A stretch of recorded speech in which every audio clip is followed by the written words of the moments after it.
एक फ्रिज है जिसका इस्तेमाल एक जगह घर में किया जा रहा है और दूसरी जगह फैक्ट्री में। इनमें से एक कंजम्पशन गुड है और एक कैपिटल गुड है। तो आइए आज इस वीडियो में समझते हैं क्या डिफरेंस होता है कंजम्पशन और कैपिटल गुड्स में और किस तरीके से ये नेशनल इनकम की अकाउंटिंग को अफेक्ट करते हैं। हेलो, मेरा नाम है Arya Dubey and welcome to फ्यूके एजुकेशन। आज हम मैक्रो इकोनॉमिक्स का एक एसेंशियल कंसेप्ट समझेंगे जिसमें हम समझेंगे किस तरीके से कंजम्पशन गुड्स डिफर करते हैं कैपिटल गुड्स से। तो चालू करते हैं इस वीडियो में। सबसे पहले समझते हैं क्या होता है consumption good. Consumption goods are the goods that satisfy the want and needs of a consumer directly. जैसे कि आपने लास्ट वीडियो में देखा होगा, मैंने आपको बताया होगा, फाइनल गुड्स जो होते हैं, कंजम्पशन गुड्स फाइनल गुड्स का ही एक पार्ट है। फाइनल गुड्स को फर्दर और क्लासिफाई किया जाता है एक कंजम्पशन गुड्स में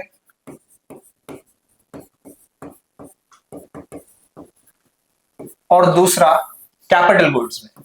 तो यानी कि आपको पता तो है कि फाइनल गुड्स क्या होते हैं, वो गुड्स जो फिनिश्ड प्रोडक्ट्स होते हैं और जिसको डायरेक्टली कंज्यूमर इस्तेमाल करता है। लेकिन इसके भी फर्दर दो क्लासिफिकेशन होते हैं, जिसमें सबसे पहले हम समझते हैं कंजम्पशन गुड्स क्या होते हैं। कंजम्पशन गुड्स वो गुड्स होते हैं जो डायरेक्टली किसी कंज्यूमर की वांट्स और नीड को सेटिस्फाई कर रहे हैं। For example shirt, pen, bread, butter etcetera. यानी कि शर्ट, पेन, बटर, ब्रेड ये सब फाइनल गुड्स हैं, वो कंजम्पशन कंज्यूमर की रिक्वायरमेंट है, नीड और वांट है, उनको ये डायरेक्टली सेटिस्फाई करते हैं। Consumption goods can be classified into four categories, namely durable, services, semi durable and non durable. और कंजम्पशन गुड्स को चार अलग अलग कैटेगरीज में और डिवाइड किया जाता है, durable, services, semi durable goods and non durable goods. तो ड्यूरेबल गुड्स वो गुड्स होते हैं जो थोड़े से ज्यादा समय के लिए चल जाते हैं। फॉर एग्जाम्पल आपका कोई स्मार्टफोन हो सकता है, आपकी बाइक हो सकती है, कार हो सकती है, ये ड्यूरेबल गुड्स के अंदर आते हैं। सर्विसेज की अगर बात करें, सर्विसेज यानी वो जिनका नेचर इनटेंजिबल होता है, जिनका कोई भी एक फिजिकल एग्जिस्टेंस नहीं होता है ना। एज फॉर एग्जांपल आप कहीं स्कूल या कोचिंग जाते हैं और वहां पे आप पढ़ाई करते हैं, यानी कि टीचिंग एज सर्विस लेते हैं, तो यहाँ पे ये सर्विसेज के अंदर आ जाता है। फिर सेमी ड्यूरेबल गुड्स होते हैं, यानी कि वो गुड्स जो ज्यादा लंबे समय तक के लिए नहीं चलाए जा सकते है ना। तो फॉर एग्जांपल ऐसे गुड्स थोड़े समय बाद खराब हो जाते हैं, जैसे कि चेयर हो गई या फिर आपके शूज हो गए, सैंडल्स हो गई, एसेट्रा। और वहीं पे आपके आते हैं नॉन ड्यूरेबल गुड्स, जो लंबे समय के लिए बिल्कुल भी नहीं चलते हैं, जिनको तुरंत के तुरंत कंज्यूम करना पड़ता है। For example fruits, vegetable, bread, milk etcetera. तो ये चार कैटेगरी होती है कंजम्पशन गुड्स की, और ये डायरेक्टली कंज्यूमर की जो वांट है उसको सेटिस्फाई करती हैं। वहीं पे हम जानते हैं कैपिटल गुड्स। कैपिटल गुड्स क्या होते हैं? Capital goods are physical assets that an organisation uses in the process of production to manufacture products and services that consumer will use later. यानी कैपिटल गुड्स वो फिजिकल एसेट्स होते हैं जिसको एक organisation इस्तेमाल करती है किसी और गुड के फर्दर प्रोडक्शन में, या फिर ऐसी सर्विसेज जो कंज्यूमर उसको बार बार इस्तेमाल करते हैं। Capital goods are also known as tangible goods as they are physical in nature. Capital goods usually कैसे होते हैं? टेंजिबल गुड्स, यानी कि उनका नेचर जो होता है फिजिकल होता है। It involve building, machinery, equipment, vehicle, tools etcetera. यानी कि इसके अंदर क्या आता है? Building, machinery, equipment, vehicles, tools etcetera. Capital goods are not finished goods, rather they are used to make finished good. यानी कि कैपिटल गुड्स जो है उनको इस्तेमाल किया जाता है और फर्दर फिनिश्ड गुड्स का इस्तेमाल करने के लिए। यूजुअली कोई ऑर्गेनाइजेशन या बिजनेस होता है जो ऐसे गुड्स को खरीदता है। हालांकि एंड कंज्यूमर जो होते हैं वही इंडिविजुअल्स ही होते हैं, लेकिन इससे वो फर्दर और कुछ क्लासिफिकेशन और कुछ प्रोडक्शन जो है करते हैं। That is why at the end हम उसको नाम देते हैं क्या? Capital goods. Only final goods are included in the national income. तो अब हम यहाँ पे क्या की टेक अवे है जो जानने की जरूरी है। तो जैसे कि हमें जाना, फाइनल गुड जो होते हैं उसके दो क्लासिफिकेशन होते हैं, कंजम्पशन और कैपिटल। लेकिन यहाँ से बोला गया कि only final goods are included in national income, यानी कि गुड कंजम्पशन हो या कैपिटल हो, एट दी एंड अगर वो फाइनल गुड है तो उसको हम नेशनल इनकम में इंक्लूड करते हैं। वहीं पे इंटरमीडिएट गुड्स की बात करी जाए तो intermediate goods are not included in the national income of an economy as they are already included in the final good. यानी कि इंटरमीडिएट गुड्स को हम नेशनल इनकम में इंक्लूड नहीं करते हैं बिकॉज वो ऑलरेडी फाइनल गुड में एक बार इंक्लूड हो चुके हैं। If the value of intermediate goods is also added to determine the national income, then it will lead to the problem of double counting। यानी कि अगर आप किसी कारण से इंटरमीडिएट गुड्स को भी इंक्लूड कर लेते हैं फाइनल गुड्स के अंदर, तो उससे प्रॉब्लम हो जाएगी इसकी डबल काउंटिंग की, जो कि हम आगे जाके फर्दर टॉपिक से पढ़ेंगे कि प्रॉब्लम ऑफ डबल काउंटिंग होती क्या है और कैसे उसे सॉल्व किया जाता है। अब वहीं पे अगर हम एक अच्छा क्लासिफिकेशन देखें एक मैप में, तो आप देख सकते हैं कि दो गुड्स होते हैं हमारे, फाइनल और एक इंटरमीडिएट।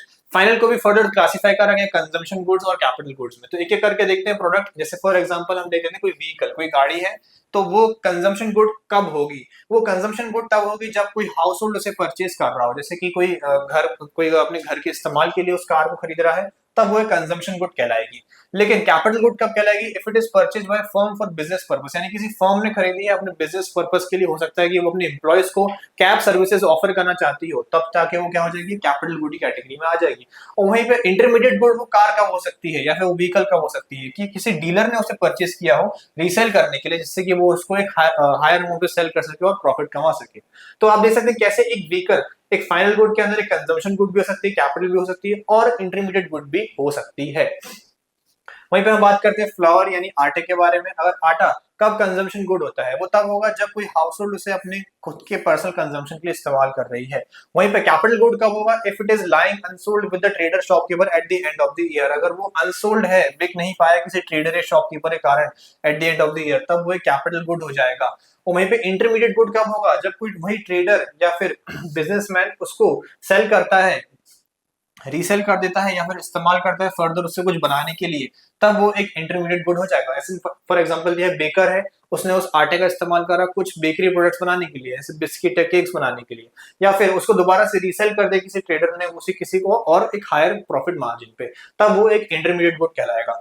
वही बात करते हैं सर्विसेज ऑफ डॉक्टर। अगर आप डॉक्टर के पास जाते हैं तो वो आपका इलाज करता है, जो आपका इलाज करता है इसी को हम क्या बोलते हैं? सर्विसेज। तो कंजम्पशन गुड का होगा if it is used by house holds. आप देख सकते हैं